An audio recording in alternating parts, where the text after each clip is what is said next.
tonight. Day one of perhaps the most difficult and dangerous peacekeeping mission ever undertaken. British troops look down with trepidation upon Kosovo, the place that has once more brought war to Europe, the place where now it's up to them to help bring peace. A mountainous route that leads from the border towards Kosovo's capital, Pristina. British soldiers had to secure the heights above it, then scour the road's many tunnels and bridges for mines, booby trap. We've got presence all the way along the defile now as far as Kachana. You've seen we've got Gurkhas here, we've got one para further north who we've dropped. In fact, I've just flown the route in the links. It looks reasonably clear, and that's why my TAC HQ is right up behind the lead company of 1RGR, so I can get through to Kachana as quickly as possible.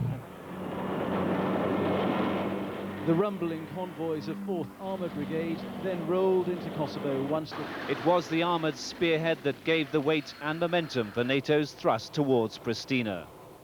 Powering their way northwards as the British paratroops and Gurkhas leapfrogged ahead in Chinooks to secure the routes and ridges through the mountainous defile on the border with Macedonia.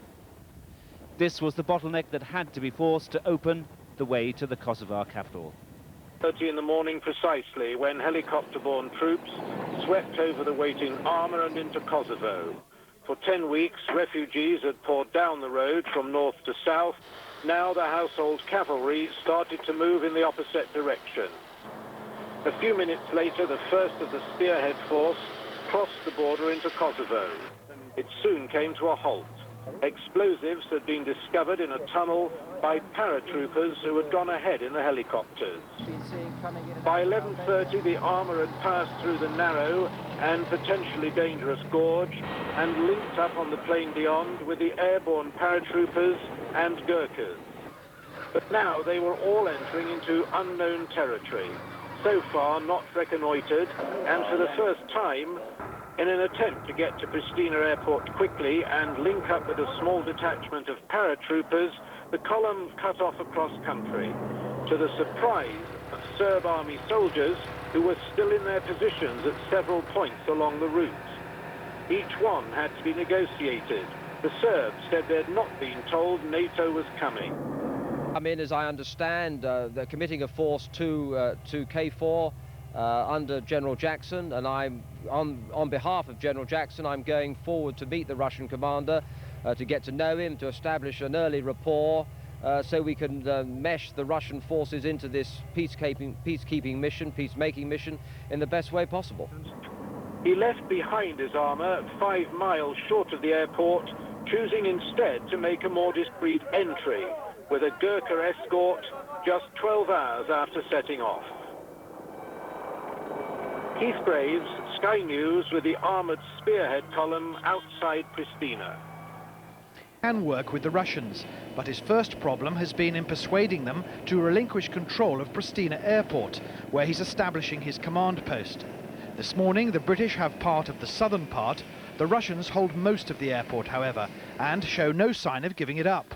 But he remains confident. We go in at dawn. The Paras and Gurkhas of the 5th Armoured Brigade were ready. It was the roar of the first helicopters overhead that told them the signal had come. The British were going in. Chinooks swinging Land Rovers and bundles of ammunition from their bellies. Puma helicopters carrying the elite troops who were to secure the first bridgeheads. All were aware there were dangers below, some firing decoy flares as a precaution. And with them, riding shotgun, American Apache helicopters, now entering potentially hostile territory for the first time in this war. As the helicopters passed over, the troops began their move. A gentlemanly invasion, this, watched politely by bemused frontier police. These troops were moving 24 hours later than planned. The Russians had robbed them of the honor of being the first foreign troops in. But NATO's peaceful occupation of the province had begun. Walking alongside the vehicles, Gurkhas and sappers were detailed to search for mines or booby traps. The capital, Pristina, lay just 40 miles away, but every mile, every culvert, every bridge had to be secured for the heavy armor to roll through. And when it came, it became clear this was to be a force so powerful that once in place, no one is going to challenge NATO's grip on this province. Challenger tanks, Warriors, Scimitar armoured cars, an array of British firepower not mobilised in Europe since World War II. Away from the roar of tank engines, the land they crossed was eerily quiet. Mile upon mile of southernmost Kosovo emptied of its people, the livestock slaughtered, crops unplanted, and in village after village, houses looted and then gutted by fire. As laid out in NATO's plans, by day's end, the tanks were approaching the outskirts of the capital, Pristina. As dusk fell and amid a torrential thunderstorm, NATO's cavalry, in the form of the Challenger tanks of the King's Royal Hussars, was heading into the city. This is where NATO and its commander, General Sir Mike Jackson, will establish its headquarters. The symbolism is unmistakable. The NATO powers now run Kosovo. James Mates, ITN, with the British Army in Pristina. Kosovo, those who have known only suffering these past few months, suddenly had something to celebrate. The few Kosovo Albanians left in this ravaged province came out to welcome British troops as liberating heroes. From their burnt-out homes, they waved. The Albanians are only now beginning to see an end to their agony, and British soldiers were overwhelmed by the reception. It's one of the proudest days of my life, makes it all worthwhile. Waiting there for 2.5 months, then you come in, didn't know what to expect, flowers come at us instead of stones. This was D-Day for British forces in Kosovo. A fleet of Chinook and Puma helicopters took off laden with paratroopers and Gurkhas. We went in with the Gurkhas. A short flight, just a few minutes, but in many ways a flight into the unknown. It was a tense. Helicopters came in. The first wave of the Gurkhas have arrived, and what their job now is to do is to secure this road for the armoured brigade about to move up here. In the surrounding hills, and snipers were called up, though not used. And then we witnessed an extraordinary confrontation between the Gurkhas and a convoy of Serb policemen in civilian cars. They were stopped and told to hand over their weapons. The police chief refused. He's got 2 minutes to hand over his weapons, and then we will use force to take the weapons. Imate 2 minuta da podložite oružje, suprotno mi ćemo da vam oduzmemo. Okay, no problem. With the guns of the Gurkhas pointing at him, he decided to change his mind. The British officer was enforcing the robust rules of engagement handed down by NATO commanders. The Serb policemen were all forced to hand over their weapons. AK-47s were lining the road. They are the weapons with which the Yugoslav police have terrorized the Kosovo Albanians here. Handing them over is a symbol of their humiliation. Along the road, we met the commander of the 5th Airborne Brigade, who said he expected such difficulties. I mean, I'm not fazed by this at all. I mean, this was bound to happen. The Gurkhas were facing the arrival of the armoured brigade, and what remains of the Serb army here could only watch as Kosovo came under NATO control. Mark Austin, ITN, Pristina, Kosovo. British troops staked out claims to different parts of the airfield. NATO's denying any tension between British and Russian forces, but Russian armoured vehicles pointedly revved their engines behind him as the general summed up KFOR's mission in Kosovo. At mid-morning, the most advanced unit of the British Army was at a crossroads 25 kilometres inside Kosovo. They were men of the Royal Gurkha Rifles, who set up a checkpoint and searched cars for weapons while US helicopter gunships prowled overhead. And it was here that a difficult and potentially dangerous confrontation began with the Yugoslav army. The Yugoslavs brought up a convoy of heavy lorries and insisted that they had the right to go and pick up equipment and ammunition now stranded behind the British lines. A Yugoslav officer muttered about potential conflict, and his men brought up an antiquated armoured car which pointed its gun at the British soldiers. At the moment, basically, we've been asked to stop any VJ forces moving south down the road, and the VJ behind me want to go further south, and basically I'm just waiting for some clear confirmation about whether we can allow them to go or not. And a few minutes ago they moved up an armoured vehicle and they're pointing a machine gun at you. We have armoured vehicles by the dozen as well, so it's just another vehicle. Soon afterwards, the main British spearhead force arrived, scimitar armoured cars and trucks full of paratroopers. The Yugoslav officers stood in their way and told the British commander, Brigadier Adrian Freer, that he was trying to go faster than the signed agreement allowed. A solution was quickly found. The Yugoslavs were permitted to go and pick up their equipment, and the British Army moved forward across country towards the airport. On the way, more encounters with sullen Yugoslav troops still encamped in burnt-out Albanian villages, where every obstacle on the road had to be checked for booby traps. It was a foretaste of what will clearly be a difficult peacekeeping operation. Julian Mannion, ITN, Pristina. NATO, the people who make up nearly 90% of Kosovo province, jumped for joy as tanks, armored personnel carriers, and trucks rumbled into the outskirts of Pristina. Who came? What really mattered to them was whether anyone could usher in a return to normal life. Even Puma helicopters carrying hundreds of French paratroopers flew what's known as tactical combat maneuvers, hugging the treetops as they went over the mountains from Macedonia into Kosovo. On the way in, some burned houses, some evidence of the Serb campaign of ethnic cleansing. Their airborne mission to secure territory the French ground troops couldn't. Their convoys were stuck for hours because of minefields left by the retreating Yugoslavs. As they landed, paratroopers fanned out, crouching in the waist-high ground. The Russian question, the first day of Operation Joint Guardian looked virtually trouble-free. NATO officials said landmines did stymie some of the British and French vanguard moving into Kosovo. But so far, Yugoslav forces were cooperating with NATO-led KFOR units, and the Yugoslav pullout was progressing. Russian troops again blocking an access road into the area on Sunday. It's still not clear why this action occurred. We'll update the story as more information becomes available. But Saturday, the Russian troops blocked an entrance to the Pristina airport. Talks between the Russian and British commanders resulted in a compromise, with the Russians remaining in position at the airport. That is how NATO is monitoring Serb compliance. Tanks, artillery pieces, armored personnel carriers crowding the roads, and even Serb helicopters making their way out of Kosovo. For the most part, I would say. Reinforcing, they've only sent 200 men in. It's not to be their sole contribution to this peacekeeping mission. Is, though, a very important contribution because it's the symbolic presence. They got to the airport and they've got there first.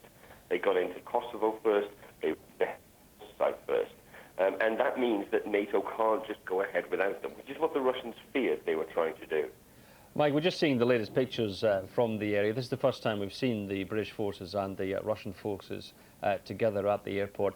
The interesting thing is, though, psychologically, it is quite important for the Russians to display this, but ultimately, they haven't got any supply routes. They can't reinforce themselves that easily. So how long are they going to be able to stay there? Well, they can probably stay there for the duration of the mission simply because what else is going to happen? Are the NATO forces going to surround them, defeat them, and try to starve them out? That's not what this is about. NATO has a terrible, terrible difficulty here. It has to be polite and welcoming to the Russians. It's through the auspices of the Russians that effectively this deal was broken. They say they want them in. We know that really they don't. They wanted a fully NATO mission with no outside interference. But they have to at least Troops will be among the peacekeepers. The first contingent crossed into Kosovo from Macedonia yesterday. And as you've just been hearing, NATO and Russian officials will hold more talks to try to agree how they will work together in Kosovo. President Clinton is due to speak by telephone to the Russian leader, President Yeltsin, in an attempt to end the stalemate. Of the Russians being sent into what is such a key strategic position in Kosovo could possibly have been a mistake.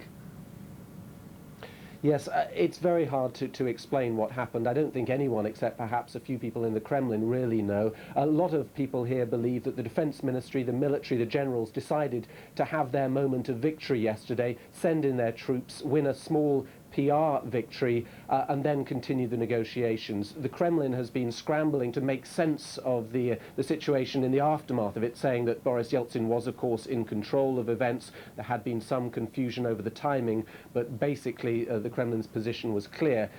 It isn't clear, though, and I think it will only become clearer as these negotiations continue and as the Russian position becomes clearer. So, for the moment then, Andrew, it's anybody's guess as to whether the Russians intend to reinforce these troops at the airport, and indeed the KFOR's advance into Kosovo has been relentless, as has the roadside excitement and welcome of Kosovo's Albanians, the few that remained displaced within the province. Operation paratroops and Gurkhas can now dig in or be shipped out, back to their company headquarters to rest while the armoured division takes over. But travelling with that armoured division, it quickly became clear that we were witnessing the first day of a monumental and complex task. Villages and control sharing.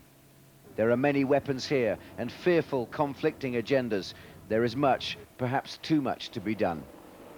Andrew Wilson, Sky News in Pristina. Column and a huge Italian column. So NATO is here in some strength now.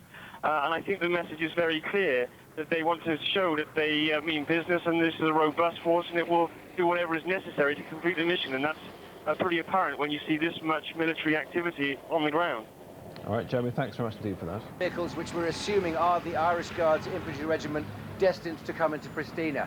We sent you those pictures earlier. I hope you're having a look at them now. They came right up this main street at full speed. We're not sure where they're going to be going after that. They're probably going to be finding a pre-arranged place. They were going to settle down and camp up and organise the gradual taking over and control and policing of the city. We are looking at those pictures now, quite a spectacle. And you were explaining earlier, Andrew, about the tension on the streets with people trying to live with all this tension and standoff going on. They were all obviously... It doesn't seem in any way phased at all. It just seems like another day to them. It's quite interesting how they're just accepting it. Is this the sort of situation we expected, where we have NATO armoured personnel carriers and troop carriers going through the streets, we have Serbian military vehicles, and we have Russian ones as well? Live from Kosovo, we've just been speaking to our correspondent Ross Appleyard in northern Albania, where he said the German troops were moving, and here they are, moving into Kosovo. We're expecting that they will be opening a second secure route for the refugees to use returning home. The German troops actually being used in the region for the first time since World War II. Coming from northern Albania, where the many hundreds of thousands of refugees have been in the camps there since late March. And they will be securing this route, as I say, for refugees to use, and they will be continuing up, we think, heading for Prizren. It's come to a halt there. The van carrying the photographers and some of the journalists seems to have caused a problem. We were waiting for this movement actually earlier on this. Told by the Russian forces on the ground that they were not allowed to cross, not allowed to pass, and were turned away. This morning, a French caravan of large trucks came to the airport. They were trying to make it through this same roadblock. They too were unsuccessful. Some other Norwegians from KFOR also approached in two heavily armed jeeps. They were not allowed to pass through. So basically the Russians right now are really holding things down there. Here in Pristina, the British troops are starting to take up positions and move around. And let's walk over here for a second. And excuse me, I'm Tom Intier with CNN. You were at the airport last night. Describe the scene in the dark as you approached the airport. Well, we pulled up to the airport. Obviously, it was secured by the parachute regiment. We pulled up. We were in position ready to go into the airfield, and it was obviously surrounded by Russian armour. We stayed there the night with future plans to move somewhere else, that's all I know. So more or less it was a shock for myself as much as it was everyone else. Was it cordial? Was it what, sorry, sir? Cordial between the Russians and the British? It was actually quite friendly. The Serbians were friendly, the Russians were friendly. It was all quite happy-go-lucky, really. There was no hardship there. But there was no question they weren't going to let you through? Well, I'm sorry, sir, I can't answer that question. Obviously, I don't obviously know. All right, and now you're looking for another place to put the KFOR headquarters? Yeah, we're currently recceing around Pristina, Kosovo, the area.